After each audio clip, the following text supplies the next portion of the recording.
Com'è nata l'idea di realizzare uno spettacolo teatrale facendo dialogare due illustri personaggi come Galileo e Vespucci, vissuti a distanza di 100 anni? Partendo dalla nostra realtà museale abbiamo pensato chi meglio di Galileo Galilei e Amerigo Vespucci potrebbero appassionare il pubblico alla tematica del viaggio.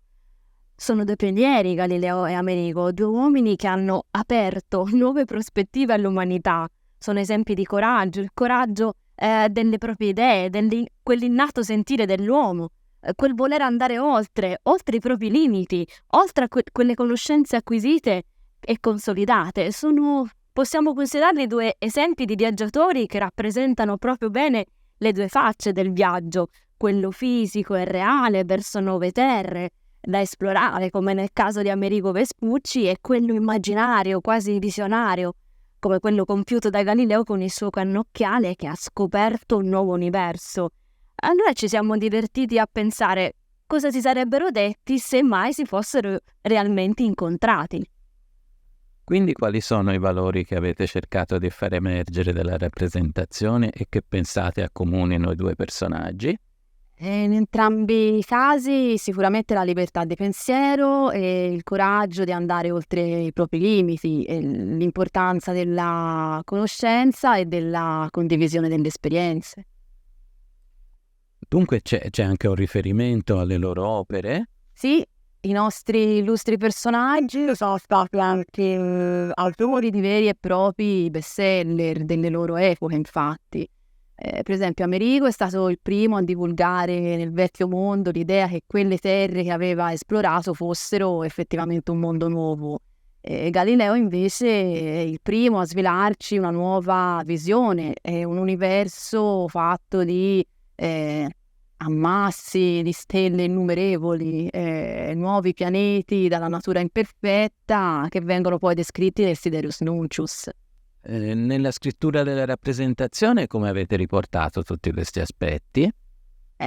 Sì, cercando poi di combinare insieme l'attenzione alle tematiche che avevamo scelto, quindi il rispetto delle fonti e il contesto storico, però utilizzando uno stile semplice e diretto anche per non annoiare il pubblico.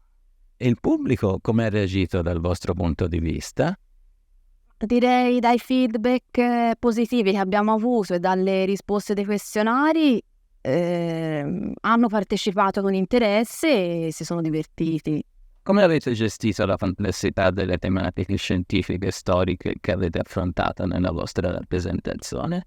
Galileo e Vespucci sono due personaggi molto complessi, sia a livello scientifico che anche a livello storico, perché rappresentano due momenti di grande cambiamento nella società.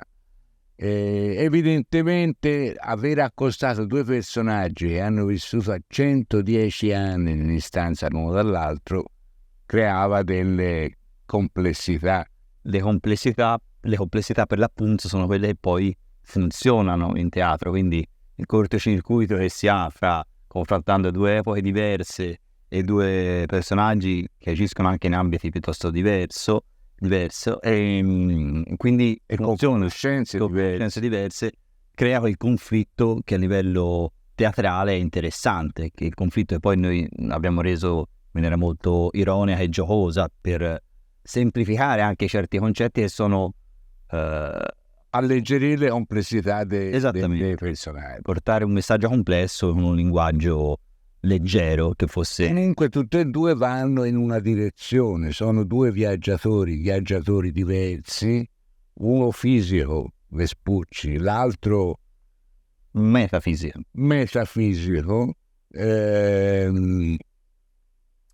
che hanno cambiato il mondo, perché il mondo dopo il passaggio di questi due personaggi è cambiato, la concezione del mondo con Galileo e la concezione della geografia terrestre dopo Amerigo Vespucci. Quindi due grandi personaggi che noi abbiamo voluto in qualche maniera con i quali abbiamo voluto in qualche maniera giocare. Naturalmente le scoperte, cioè Galileo conosce cose, Vespucci davanti ai cannocchiale rimane interdetto, gli avrebbe fatto molto comodo,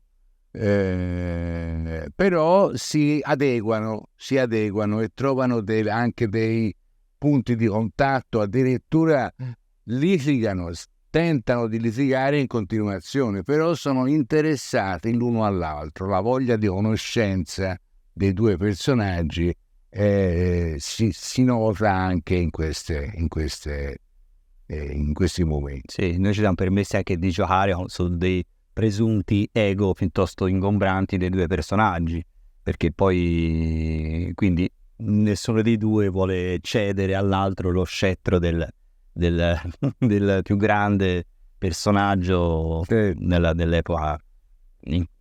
Un po' più forzato per Vespucci, Sì. invece come realmente era l'ego di Galileo, che sappiamo enorme.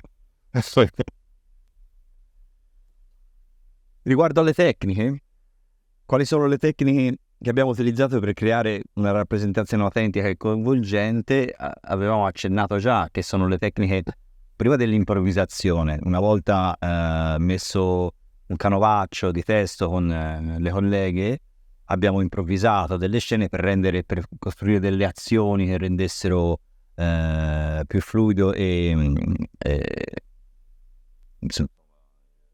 Sì, abbiamo trovato anche degli elementi più moderni per coinvolgere il pubblico, qualcosa di una conoscenza del pubblico, per avere una reazione positiva, per poi seguirci ad esempio nella spiegazione di alcuni strumenti, il pubblico è stato coinvolto, è stato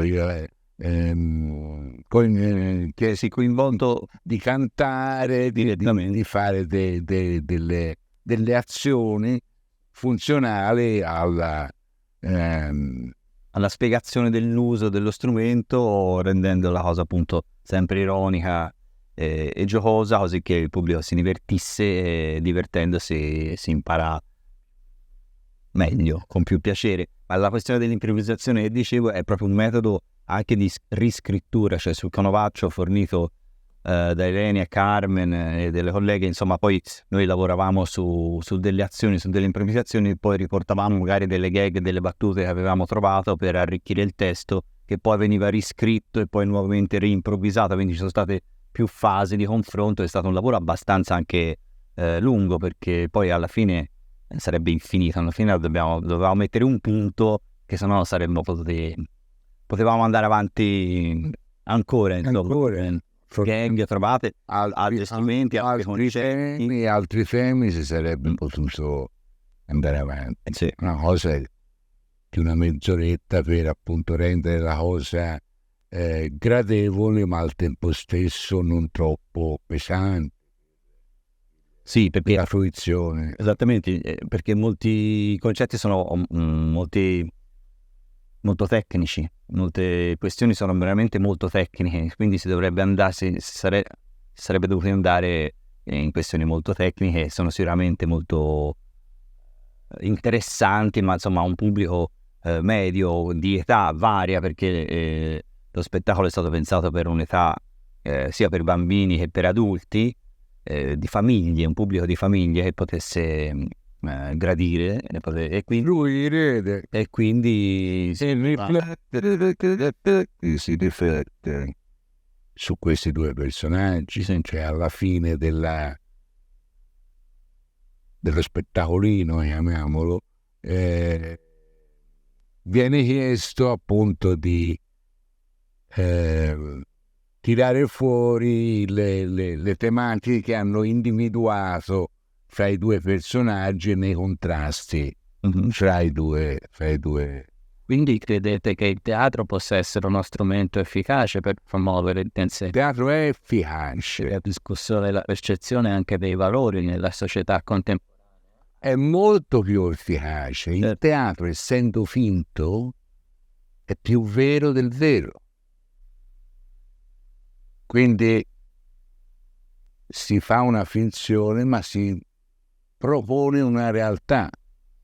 È molto importante, secondo me, in un'epoca in cui è tutto, abbiamo tutta una fruizione sempre passiva di video, di social, avere una fruizione attiva, che è quella che devi pensare cosa succede, interpretare cosa sta succedendo nella scena, fare un lavoro in cui il tuo cervello è sempre attivo e addirittura poi viene coinvolto nella scena, e quindi poi si parla di cose complesse, le si semplificandole, però insomma i temi non sono per niente banali, e quindi c'è uno sforzo sia di critico, anche di intelligenza attiva, diciamo, e poi anche di riflessione poi dopo sugli argomenti, sui concetti, e uno dice vabbè, però abbiamo scherzato, però abbiamo parlato anche di cose che sono state di fondamentale importanza, di valori di fondamentale importanza per quella che è la nostra concezione culturale, della nostra storia culturale occidentale, diciamo, quantomeno. Scopo di trasmettere qualcosa.